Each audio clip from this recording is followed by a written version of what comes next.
যুৱ ছাত্ৰ পৰিষদ মাৰ্ঘেৰিটা আঞ্চলিক সমিতিয়ে উত্তৰ মাৰ্ঘেৰিটা ৰংগমঞ্চত আমি এক অনশন কাৰ্যসূচী গ্ৰহণ কৰিছোঁ। 31 ঘণ্টীয়া পুৱা 7 বজাৰ পৰা এই কাৰ্যসূচী আৰম্ভ হৈছে আৰু আমি জনাব বিচাৰিছোঁ যে মাৰ্ঘেৰিটা অসামৰিক চিকিৎসালয়ত এজন শিশু চিকিৎসকৰ বাবে আমি বহু সময়ত দাবী উত্থাপন কৰি আহিছোঁ।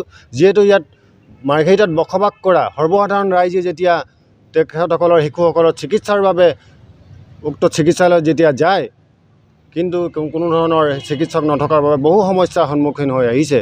গতিকে আমি সদায় দাবী উত্থাপন কৰি আহিছোঁ, অতি শীঘ্ৰে অসম চৰকাৰে তথা অসম চৰকাৰৰ স্বাস্থ্য বিভাগে মাৰ্ঘেৰিটা অসামৰিক চিকিৎসালয় যি আছে এই চিকিৎসালয়ত অতি শীঘ্ৰে যি শিশু চিকিৎসক এই শিশু চিকিৎসকৰ ব্যৱস্থা কৰি দিয়ে।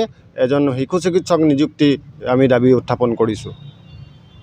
যুৱ ছাত্ৰ পৰিষদ মাৰ্ঘেৰিটা আঞ্চলিক সমিতিখনে আজি উত্তৰ মাৰ্ঘেৰিটা ৰংগমঞ্চত 31 ঘণ্টীয়া অনশন কাৰ্যসূচী ৰূপায়ণ কৰিছে। যিহেতু মাৰ্ঘেৰিটা অসামৰিক চিকিৎসালয়খন দীৰ্ঘদিনৰ পৰা শিশু চিকিৎসক নথকাৰ বাবে সৰ্বসাধাৰণ জনসাধাৰণ কিন্তু আজি বিভিন্ন ধৰণৰ তেখেতসকলে সমস্যাৰ সন্মুখীন হ'বলগীয়া হৈছে। যি সময়ত অসমৰ চৰকাৰে ঢাক ঢোল বজাই চিকিৎসাৰ উন্নত মানদণ্ড হৈছে বুলি তেখেতসকলে, কিন্তু আজি সকলো কথা ধোঁৱাচাঙত উপনীত হৈছে।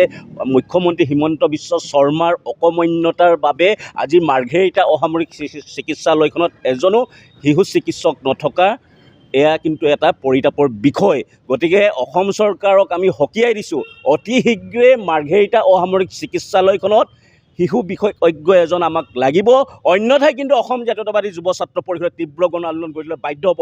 এই ক্ষেত্ৰত স্থানীয় বিধায়ক ভাস্কৰ শৰ্মাৰো অকৰ্মণ্যতা, বিধায়ক ভাস্কৰ শৰ্মাৰ গাফিলতিৰ বাবে আজি মাৰ্ঘেৰিটা অসামৰিক চিকিৎসালয়খনত চিকিৎসক নাই, শিশু চিকিৎসক। গতিকে অতি শীঘ্ৰে এই যি মাৰ্ঘেৰিটা অসামৰিক চিকিৎসালয় ভিতৰ চৰাত যিবিলাক অনিয়ম, পৰ্যাপ্ত ঔষধ নথকা, এইবিলাক সকলোবিলাক দূৰীকৰণ কৰিব লাগিব। গতিকে মাৰ্ঘেৰিটা সমজিলা আয়ুক্তকো সকীয়াই দিছোঁ, তেখেতে কেৱল বহি থাকিলেই নহ'ব, সেই প্ৰশাসনিক আমোলাসকলৰ নিষ্ক্ৰিয়তা, তেখেতসকলৰ গাফিলতিৰ বাবে আজি কিন্তু মাৰ্ঘেৰিটা অসামৰিক চিকিৎসালয়ত এজন শিশু চিকিৎসক নথকাটোৱে কিন্তু এটা ৰহস্যজনক বিষয় হৈ পৰিছে। এইটো কাৰণে হৈ পৰিছে যিহেতু যিসমূহ নাৰ্ছিং হোম আছে, এই নাৰ্ছিং হোমবিলাকত কিন্তু এই কিছু চিকিৎসক থাকে, ব্যক্তিগত চিকিৎসক থাকে, এই কিবা ভিতৰ চৰাৰ লেনদেন আছে নেকি আমি এটা অভিযোগ কৰিছোঁ। গতিকে এই যি অভিযোগ অতি শীঘ্ৰে সমাধান হ'ব লাগে, অন্যথাই কিন্তু এই শাসনাধিষ্ঠ চৰকাৰখনে অনাগত দিনত হ'বলগীয়া অসম জাতীয়তাবাদী যুৱ ছাত্ৰ পৰিষদৰ আন্দোলনৰ মুখামুখি হ'বলৈ কিন্তু সাজু হৈ থাকক। তীব্ৰ গণ আন্দোলনৰ ৰূপ ধাৰণ কৰিব এই আন্দোলনে। জুবিন গাৰ্গৰ গীতসমূহৰ ওপৰত আধাৰিত গানে কি আনে নামৰ এটা সুন্দৰ অনুষ্ঠান আপোনালোকৰ ওচৰলৈ আহি আছে অতি শীঘ্ৰে।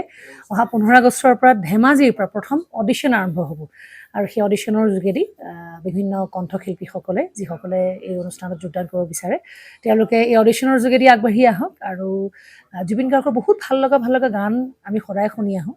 আৰু আপোনালোকৰ যদি ভাল লগা গান থাকে, জুবিন গাৰ্গৰ আপোনালোকে গাই ভাল পায়, তেন্তে অডিশ্যনত যোগদান কৰক। মোৰ ফালৰ পৰা আন্তৰিক শুভকামনা থাকিল এই সম্পূৰ্ণ অনুষ্ঠানটোলৈ। ধন্যবাদ।